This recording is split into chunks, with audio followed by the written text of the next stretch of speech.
get this money from? Money. Money.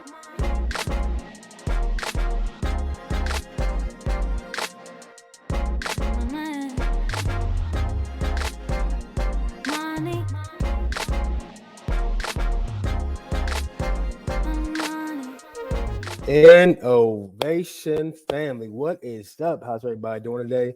It's me, Brandon, your friend, your neighbor, your host, back with another video for Innovation Property Atlanta.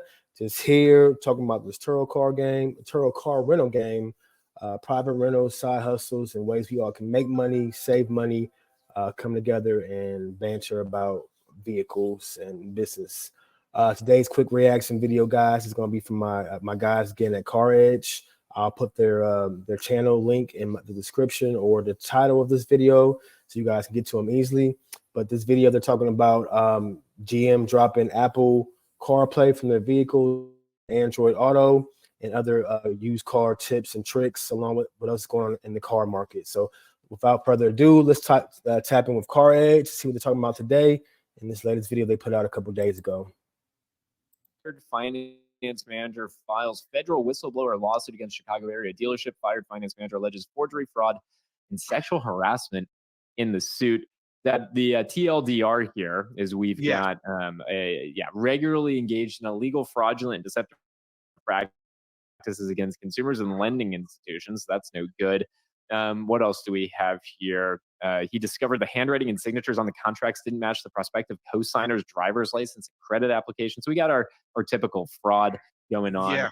And then we've got retaliation fraud going on with a salesperson and this finance manager. Not a good look for the auto. Yeah, the salesperson beat up the finance manager.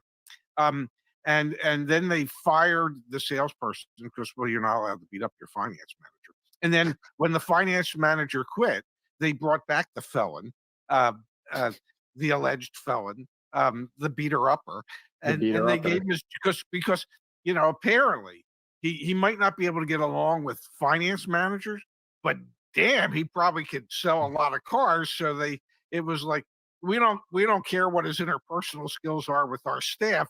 It's just, hey, he makes us a lot. He sells a lot of cars. It is such nonsense, especially when he brought to the general manager's attention that, well, the signatures on the credit application were completely different than the signatures on the contract, that somebody forged the customer's name on the contract, and the general manager was, oh well,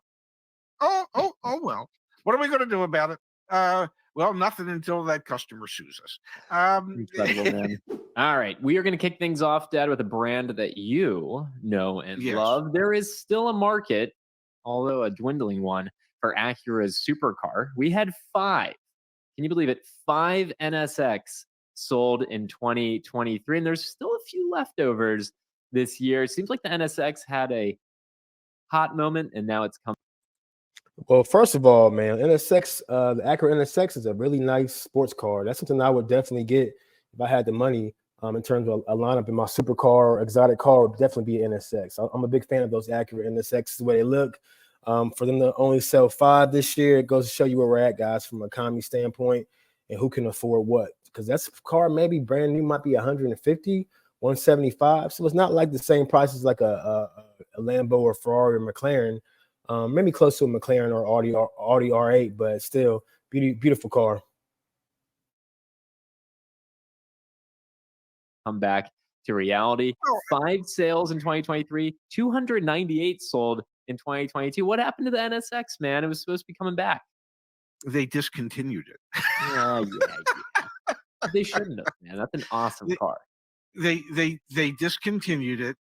And the last ones they built were very specialized. And so, yeah, it's sad that this is the second incarnation of the NSX to have come and gone. I was there for the first incarnation. Beautiful car, wonderful car. It is the original NSX was probably the world's finest everyday driver for an exotic sports car. I mean, it's a Honda.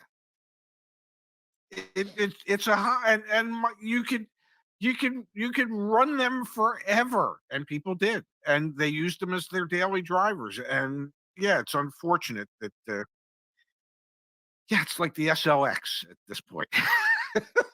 All right, and Not then we the got S- Kia, man. We still yeah. have Kia coming out with new ways to protect their vehicles from being stolen. Kia's new quote, Kia Boyz theft deterrent is for vehicles that can't get a software update. Kia is now adding a dealer installed modification, which is an ignition cylinder protector that should help reinforce the ignition cylinder body and stop folks from stealing Kias.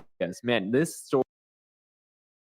Let me pause right there and jump in and give my commentary on the Kia Boys and why are people stealing these Kias. That I don't understand. Kia actually makes a really good car, especially from an economical standpoint. They're pretty reliable from what I understand. They're in the same category as the Toyota and the Honda and the Hyundai and those Japanese makers when it comes to reliability. So these are actually cars that I see a lot of, especially the newer model ones. So they're selling at a pretty high level from what I see here in the Atlanta area. So it's sad that they didn't design the ignition better, and people were able to use a USB cord to steal those vehicles because they're great cars from what I see, and they're really reliable and affordable.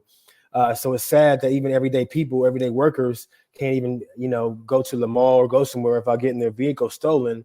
So Kia guys, you have to do a better job, guys. Similar with the Mopar products, how easy they are to be stolen with just a software and a USB cable is crazy. So, I mean, my heart goes out to people that work hard every day, that grind, make things happen, and they come out to the, from the mall or shopping center or their driveway, and their car is gone from some teenagers or people that have nothing to do but steal vehicles. But let's jump back into the video and see what the CarEdge guys have to say about this. Story has been ongoing for a long time, like a year now. Kia went, there was a viral TikTok showing how to hijack and steal Kias. And then that led to insurance underwriters and carriers no longer even offering insurance in some states for Kias. And now, a year in, we still have some new modifications that can be installed to try and protect. I'll give Kia the best way to handle it. Just stop building them. Okay, stop building the ones that are a key ignition start. Those are the only ones that have the problem. Okay, if it's the push button start, it doesn't have the problem. It's the key ignition start. Stop building them that way. Do yourself and your potential customers and the insurance industry a favor and stop building the damn things.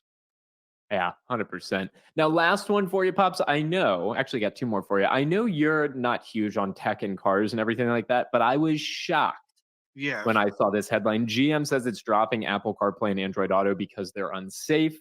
The company thinks that the phone mirroring programs are so buggy that they still cause people to use their phones while driving. GM has opted for building their own in-house software. We've seen manufacturers try and do this. I am bummed beyond belief to hear an automaker moving away from Apple CarPlay, Android Auto, and instead trying to build something in-house. What's your hot take on GM making this decision? What does GM have? Well, let me jump in and give my commentary. So Apple Auto and Apple CarPlay, Android Auto are actually really great services that a lot of my clients who rent cars from me expect to have in these newer model cars. So for me, GM, I think, started doing the Apple CarPlay back in 2016 and up on their vehicles. So all my GM products have Apple CarPlay. So for me to have it in my current vehicles, I got 16, 17, 18, and then 19 in the C8 Corvette.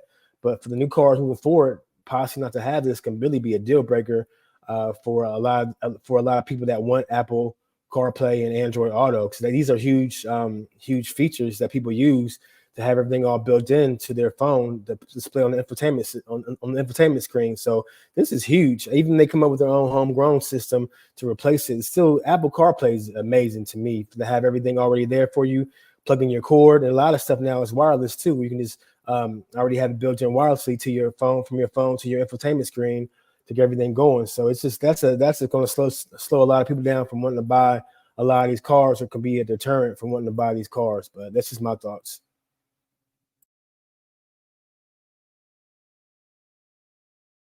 They have OnStar. Nobody wants that. So So, so yeah, GM can come up with their own version of Apple CarPlay and Android Auto that probably won't work. That no one. Um, there's some things that car manufacturers are better off not being involved in. Some of them are software related. I don't know. You use your Apple CarPlay when you drive my car. It seems to work fine. I can't use Android Auto in my car because, well, minis don't operate with Android Auto. Um, Yep. but eh, it's no more distracting than the entertainment center that's built into every car. They say it's distracting because it's buggy, but it works perfectly fine in most other automakers' vehicles. I'm pretty sure that means it's a GM problem, not a CarPlay Yes. problem. I'm Yes, pretty sure. but I look at this will be the OnStar of Apple CarPlay and Android Auto. They'll throw it in the cars, and once it expires, nobody will re-up.